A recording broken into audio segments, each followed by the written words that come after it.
Hello mga kabibig! Welcome back sa ating bagong YouTube channel. Ito ang pinakamaingay na YouTuber sa lahat ng YouTube. Ako si Kabibig. Maglabag-labag na tayo with evidence. Ako po, pwede itong grounds for impeachment ni BBM, sabi ng mga netizen. Kasi ang Korte Suprema hinatulan si Marcos Jr. ngayong araw na ito. Yung presidential certification niya of urgency para sa para sa GAA of 2024 at GAA of 2023. Nako, it's unconstitutional. Nako, mga kabibig. Yan ang post, yan ang hindi reaction kundi yan ang hatol ni Senior Associate Justice Marvic Lionel. Ito kabibig, i-share ko sa inyo ha. Baka sabihin nyo naman gawa-gawa ko lang to. Lionel castigates BBM for issuing urgency certification to pass 2024 budget sans legal basis. Share ko ha. Nako, ito na. Yung gustong ipa-impeach si BBM, pwede itong gamitin grounds for impeachment, mga kabibig. Sabi nga, hindi talaga, ang tawag dito, natutulog ang hustisya. Kung sana ha, hindi na ito lip service ng Korte Suprema ha, basahin natin kabibig. O, ito na. Supreme Court Senior Associate Justice Marvic Lionel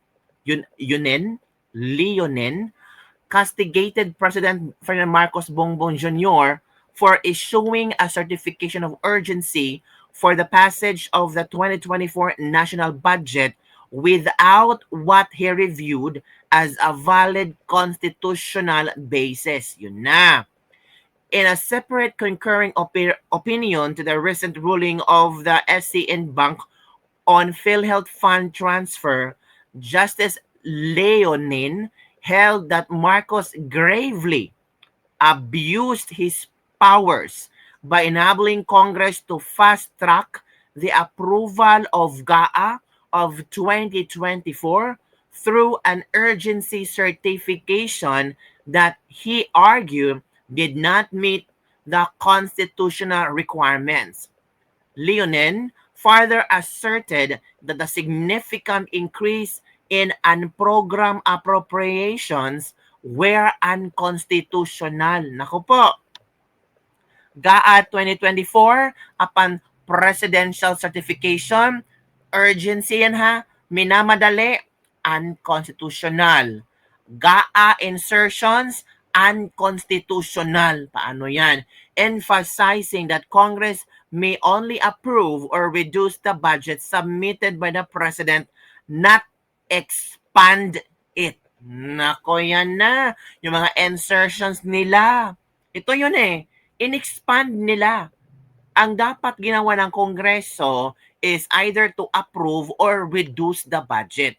Hindi mag-insert ng maraming bilyones. Leonin held that the entire 2024 GAA should have been declared invalid and that the 2023 budget should have been reenacted instead. Pero huli na ang lahat. Pero ito, pwede itong magiging ebidensya para sampahan ng impeachment daw, ground for impeachment daw, di umano ito ni BBM. Sabi ni Leonin, basahin natin ha. I likewise add that the presidential certification of urgency is also unconstitutional. It was this presidential certification of urgency that enabled Congress to approve the bicameral conference committee report on the proposed GAA of 2024 on the same day, and it was delivered to all members of Congress. Grabe. The President committed grave abuse of discretion in issuing the certification. Hence, the entire GAA of 2024 is unconstitutional. Therefore, the GAA of 2023, by virtue of Article 6, Section 25, 7 of the Constitution, should have been reenacted. Senior Associate Justice Marvic Lionel. Yan, nakabibig. O, ano masasabi nyo dito? unconstitutional. Pati yun ang program funds, unconstitutional yung mga in-insert nila. Madami yun, kabibig. Ano kaya ang masasabi ni Bongbong Marcos nito? Ang gandang Merry Christmas ni Bongbong. Sa mga galit kay Bongbong at galit kasi hindi na nagugustuhan ang kanyang pamamalakad, nako, pwede itong grounds for impeachment, sabi nila. Hinatulan na si Bongbong Marcos ng Korte Suprema na unconstitutional, yung ginagawa niya na Presidential Certification of Urgency na minamadali ang GAA 2024. Tapos yung unprogrammed funds insertions, unconstitutional din. Grabe, ang daming mga, nako, ang dami pala mga hocus-pocus dyan. Ito ang mga komento ng ating mga netizen ha. Babasahin natin kung ano ang ilang reaction hinggil dito kabibig. Basahin natin ha. Isa-isahin natin basa. Ito. From Sheila May Salazar Pachete. Bravo, Justice Leonin. His dissent exposes the constitutional failure of GAA 2024. We applaud this vigilance and demand full accountability for the grave abuse of discretion and procedural shortcuts involved. Tama. I like the word castigated. Presidente tapos castigated ka. When the executive and legislative branches of the government failed, stand firm, steadfastly, and independently, judiciary po yan. Patria et populus. Is this ground for impeachment complaint to be filed? Ito ang sabi ng isang netizen. Malabo pa sa rejected agad yan sa Congress pa lang. Hawak ni Marcos sa leeg lahat na nandun. Mas posible pa nga mag-martial law. Uy. Yes, it is. But unfortunately, Congress won't accept any impeachment complaint filed against BBM because the case on the ass. Sabi ni Mark Balbuena. Si Kiko Barzaga, nagpaplanong magsumite ng impeachment kay BBM. Anong nangyari? Pinasuspindi ng 60 days. Anong drama? Code of Ethics lang. Malabong mangyari yan. Nakapwesto na lahat ng mga tuta niya dahil alam niya in case na mag-file na impeachment, walang mangyari, lahat na lang plano. Ito pa. It is SCA Lionel opinion and not of the court, just like other concurring and dissenting opinion when it comes to other SC ruling. Yan ang sabi ni Manny Pascua.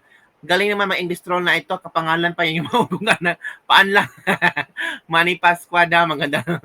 Thank you, Supreme Court. When become corrupt, when the legislative and executive department become corrupt, the Supreme Court, judiciary become a beacon of hope to the Filipino people to make sure that they are held accountable and that justice prevailed. Wala bang kasuhan? Impeachment sana. Problema kasabwat ang mga kongresista, lalo na ang mga pinklawan. Ayan, ang salita ng SC, so dapat talaga managot ang presidente dyan. Ito talaga ang may paninindigan. Hindi nagbabago ang paninindigan sa tama. Dati binabash ito ni Gadon, ngayon alam ko na kung sino ang matino. The question is a time frame allotted for the Supreme Court before it is being declared unconstitutional. What is then the effect of this Supreme Court decision when it had already lapsed? No. Oo nga, lapse talaga. Ang tagal na. It may already be moot and academic. However, in my view, the ruling will set a precedent for Congress to comply for future budget enactment. The same decision can also be a ground for impeachment coupled with many allegations of budget insertions which later found out to be under instructions of the president. Just my opinion. Sabi ni Mike Lubiano. So yun kabibig ang ilang mga komento ng ating mga netizen. Ito na ba ang simula na meron ng susumite ng impeachment laban kay VVM? Yun ang malaking tanong. Sino? 2025, ilang taon na lang? 3 taon na lang. Diba kabibig? Pero itong sinabi ni Justice Leonen, pwede itong magamit. Pwede itong magamit for ground for impeachment kay BBM. Pero sabi nila, ay nako, hindi mangyayari kasi hawak ni BBM ang mga kongresista. Hawak sa leeg ni BBM ang mga kongresista. May iilan ba?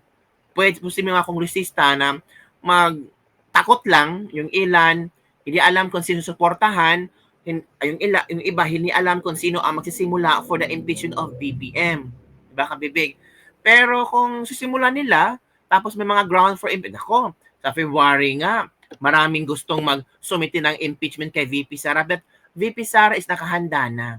Nakahanda na si VP Sara sa impeachment na isusumiti nila.